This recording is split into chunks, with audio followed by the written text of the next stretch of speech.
Thanks, everybody.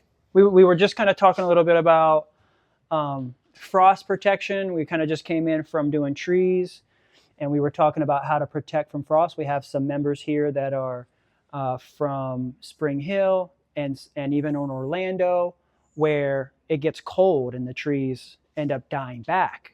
So one of the methods for preservation in the wintertime is using the materials that we have. So if you have a lot of pine trees, especially in that area of Spring Hill, you can sometimes put pine straw and cover your trees. Just cover.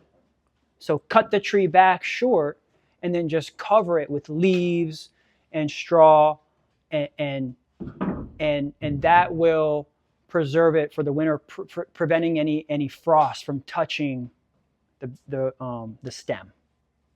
But that acidic nature of the pine is not going to permeate into the ground? It's not forever because you're just doing it for winter. Exactly. Once, yeah. What's more acidic? I've grown all these nice trees, and then they're just going to die back. And then yeah. What's more acidic is actually the pine needle and the pine tree itself alive. So if you plant a moringa tree next to a pine tree, that's no good. But if you're taking the pine and it's dried and it's off the tree, it actually alkalizes and neutralizes, and it no longer has that allele in it. So the allele is only active when it's on the tree or alive in the root. The allele is what prevents other plants from growing in and around it. Oh, okay. Great for eliminating grass. Yes. Great. And we're here. We're actually just getting into the oil side of things. We kind of just worked with seeds a little bit. And so we're working with our oil machine here. We've got our oil machine. Let's go ahead and put this down a little bit. You can see the oil machine. Maybe we can even back it up a little bit just because it's kind of close.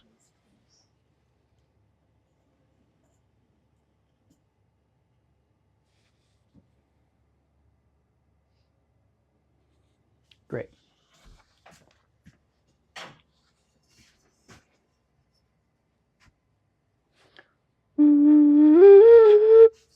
We'll set it off. All right.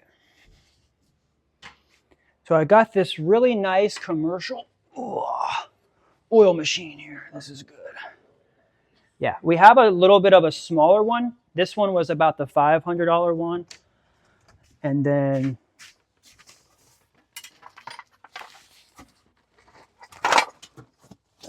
this one is more of like the 350.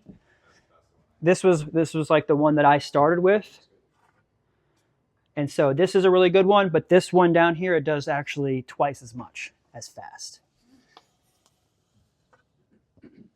Essentially what it is, oh, I'm muted. Hey, Don, thanks for coming in, making sure that I'm not on mute. And good thing I've got two cameras. That's why I usually end up having to do that. Thanks.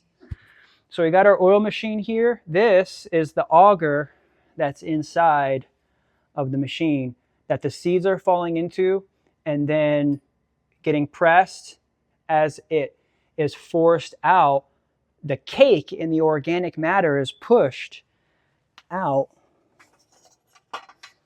of the ending. So the cake comes out of here. We call that the seed cake.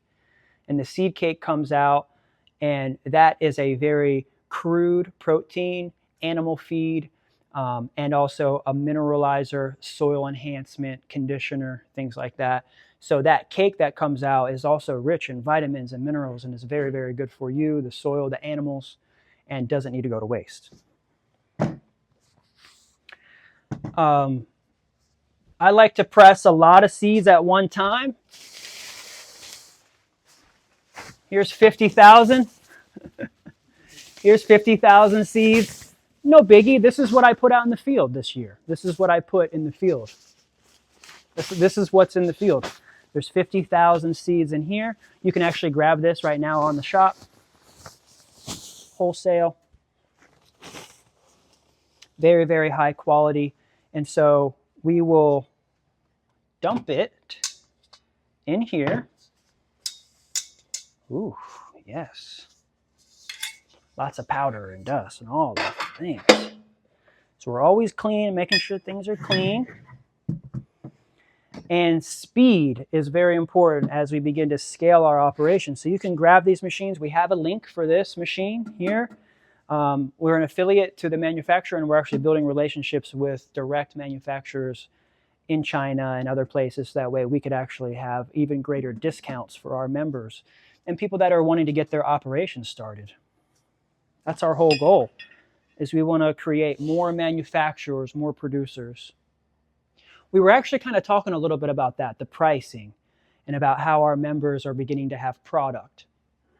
And I want to encourage you to finish your products, come out with a finished product, and also come up with a price. Whatever your price is, whether it's higher or lower, is not going to affect our price or the price of Moringa in general. Essentially, you want to create something creative in your branding to that where you can garner a higher price, and you can position yourself in the market to either be, say, like a Walmart, a Winn-Dixie, a Marshalls, a Ross, or if you want to be Whole Foods, Prada, Gucci, you can kind of pick where you want to be in the market. It's all made in the same factories. They're all using child labor, and it's all made for pennies, right? Same thing with our phones. Same thing with pretty much everything.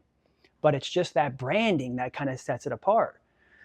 So that's what we're doing, is helping to teach everybody to have their own business, to have their own label, to have their own pricing, and working alongside us as the collective, you can begin to fulfill orders. And we have a price on the shop. That's our price. And we're going to pay you for fulfilling that order based on this price. And you may also have another product over here without a label on it. And so these are oils, right? And so you'll begin to have access and license the Grow Moringa brand, and you'll have the Grow Moringa labels, but then you have your own. So when you're making them at home, or you're making them in your office or your store, you begin to have two sets where you're fulfilling orders for the collective under this brand, but then you also have your own market, your own store, your own shop, your own prices, your own supply. Maybe here you're selling it for 50, but because you're marketing and advertising and selling it on your own, you need all of that. But here, you didn't have to market, advertise, or sell it. The collective actually sent you a check for you to ship it, and is going to keep doing that. But the price that we send you might be a little bit less than your price, because there's a lot more people in the mix with this, right? So there's the marketers, the advertisers, the shop, the affiliates, and everything that goes into our system. So instead of maybe, say, getting the full $50, you might get 40, or 35, or more of a wholesale deal. So you have to decide. We have a member here that's just getting his operation going. He's got 400 trees, and I suggested to just start by packaging hundreds of small units to be able to build up to that point where you begin to have a wholesale sack. It might take 2 to 3 years with 400 trees to have a final product. And I know that those are seeds, but essentially that could be a sack of loose leaf, right? So I just kind of jumped into that really quickly, but welcome. Come on in, Alex. Hey, we're doing oil, and we're just getting the operation going for the oil. So we've got our oil machine, and we're really just going to be here for a few more minutes. If you have any other questions, let us know. And I wanted to show you the commercial system, and then my architecture brain was like, man, I've got to sit here for 2 hours, 3 hours, and I'm just sitting here and I'm just feeding these seeds in here. Yeah, I'm watching a movie. It's cool. We're having fun, but I'm like just pushing seeds down here all night, right? So I'm like 6 hours, 7 hours, just how do I make this better? So I went to the drawing board and just started fiddling with some ideas. And so I built this automatic hopper for the top. And this automatic hopper is a prototype. It's just a little test.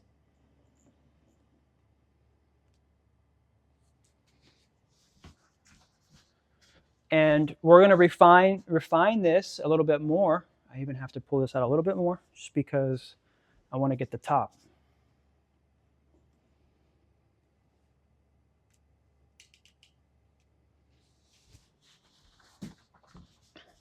Nice. Okay, perfect. And the key to this is actually a cut open 5-gallon bucket on a frame that fits perfectly on the catch, the seed catch.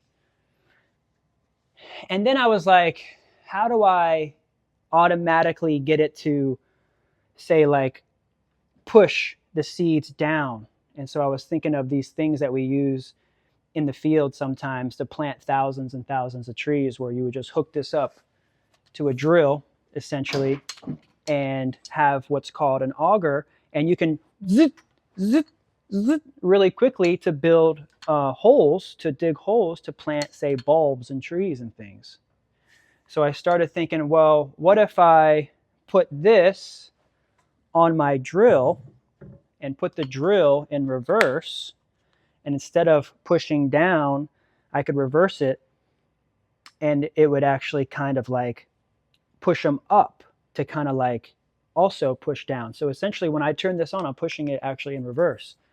But this up here actually sits in here. Imagine the auger is hooked up to it, and then it goes, this automatically just sits in here, right?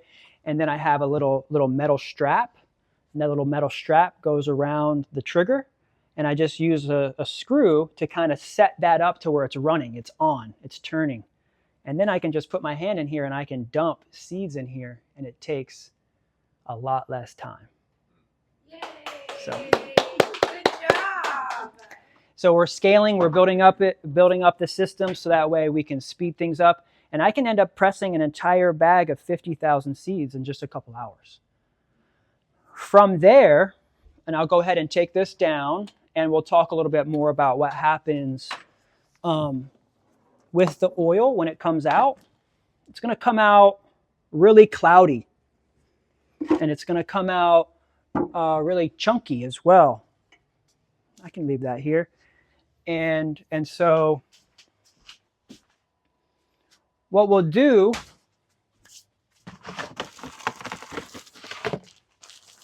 is we'll take, say, like unbleached coffee filters and a nice clean mason jar.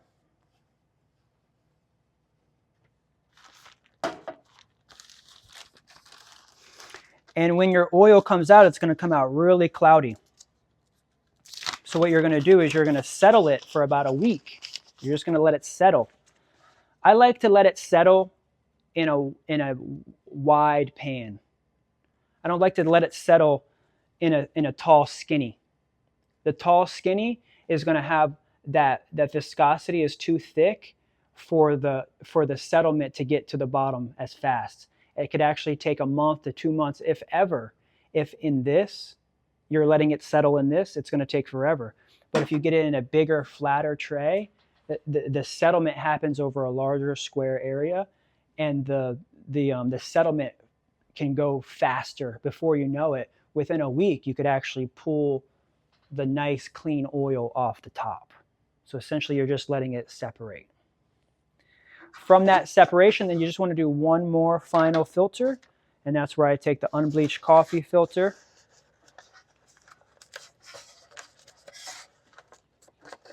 and essentially just pour it in there and let that filter one last time to bring the clarity out. So it takes in total about 2 to 3 weeks from the first settle. Then I'll scoop off the top, and then I'll even let that settle for another week. The first settlement at the bottom, we call that body scrub. It's a body scrub. It's a little bit more coarse. That's the first settle. Then when you scoop that off and you have a second settle, that's more of the finer face butter, It's a lot finer because all the finer materials that were still in the cloudiness, that were still in the oil, they spent another week settling to the bottom. You scrape that off the bottom, that's a face butter. If it's an edible butter, you're going to the bathroom because it is super, super strong because it will clear out your liver super fast. So I've tried it. It's an extreme liver cleanse. Imagine eating like 50 seeds in like a little butter. Literally, as soon as I ate it, I was like, oh crap. Because it literally was like, yes, it's nuts. So just use it exterior as a face. Of course, if you are having some constipation issues, go ahead, take a spoonful. You'll thank yourself. And then that last settle, so the first week, it's really cloudy. Separate that first one. Then you've got your body butter. Then after the second week, you're separating that into here, and now you've got your face butter. So all along the way, you've got products all along the way that don't go to waste. Were there any other questions about seeds, oil? What was our topic for here? Mostly just wanted to show you the oil setup so you could see the machines. You can get these machines at growmoringa.com. There's a supplies list page, and then we have the link for you there. Yeah, please. When you see the sediment, sometimes in an olive oil bottle, Yeah, you know that it comes from the grower. And exactly. sometimes if you want it real clean like that, wonderful for the market. But when you're doing this and you have it at home, Yes. you can use that. You know, it's not gonna when you're cooking with it. Have you? I love it with the cloud. Okay. I love it with the cloud because for me, it's real. It's got the organic matter in it. But the secret to longevity, as far as the preservation of the oil, that's with removing the organic matter. So the organic matter will make it go bad faster. Like I just had a lady that said she pressed her own oil and then it went bad. It's like a year later now, she called me. She's like, it's bad. It smells bad. I'm like, did you leave the organic matter in it? Yeah. So the organic matter does make it go bad faster, but it is more nutritious to keep it in and use it and eat it. While you're making the oil, eat it. But if it's storage or cosmetic, you're actually taking another step.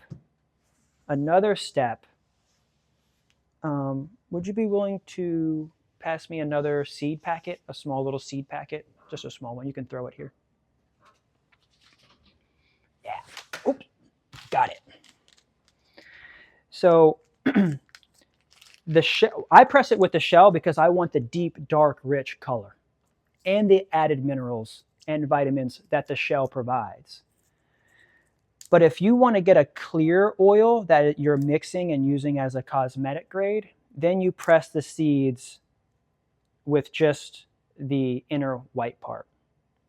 So the cosmetic oil that's really light, so if you go online and you buy moringa oil and it looks clear, it's because they pressed it with the white seed only, and they maybe have cut it.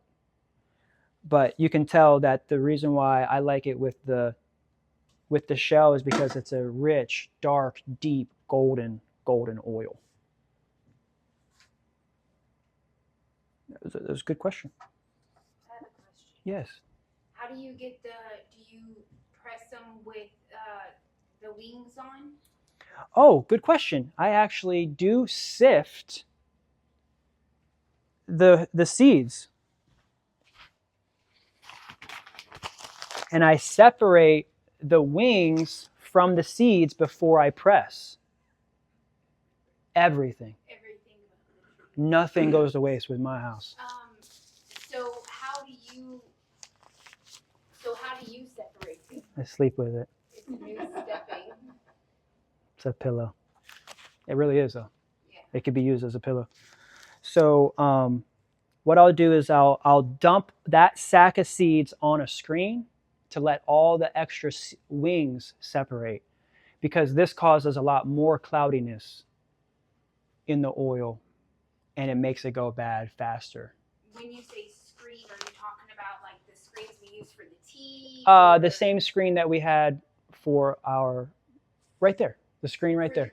Your Moringa? Yes, Oh, okay. the dry rack screen. Okay. Yeah, same screen. We're just getting as much organic matter out of the machine before we put it in, because you'll notice, like with the 1,000 bag, you'll notice at the bottom there's wings at the bottom of, say, like 1,000 bag of seeds. All the wings, they just kind of come off anyways, and so. And we did use that to stuff pillows and blankets way back when. Yeah. The moringa seeds make pillows and different. Yeah. So what I did was I actually built a decal. It's an ancient Japanese method of paper making. And so I took the wings and I put it in a blender with water and agar, sugar. And then with this screen here, I took the mash. I took the mash and put it in a bin. So I took the wings, blended it with water and sugar to where it made a mash. Then I put that in a bin. And then I created this decal to where I put this in the water with the mash. And then as I go like this, the water is going through the screen and it's leaving a thin film of that mash.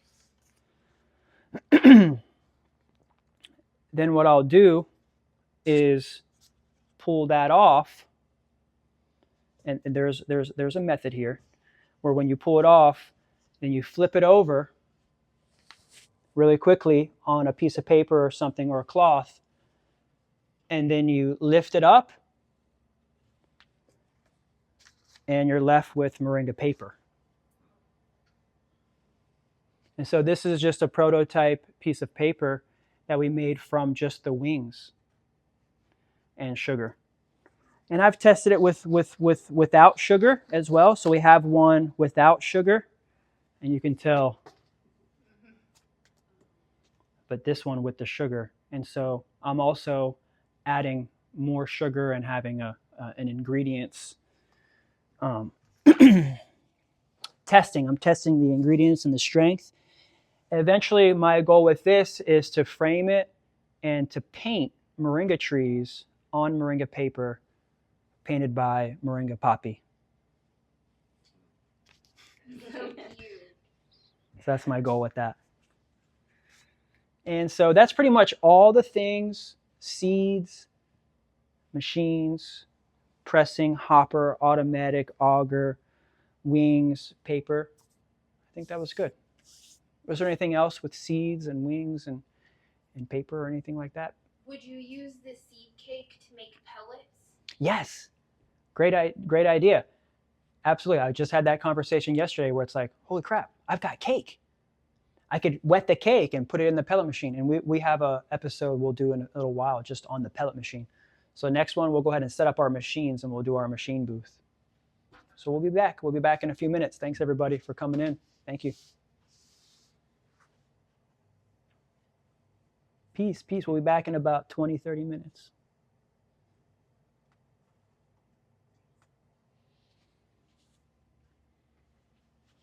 Nice.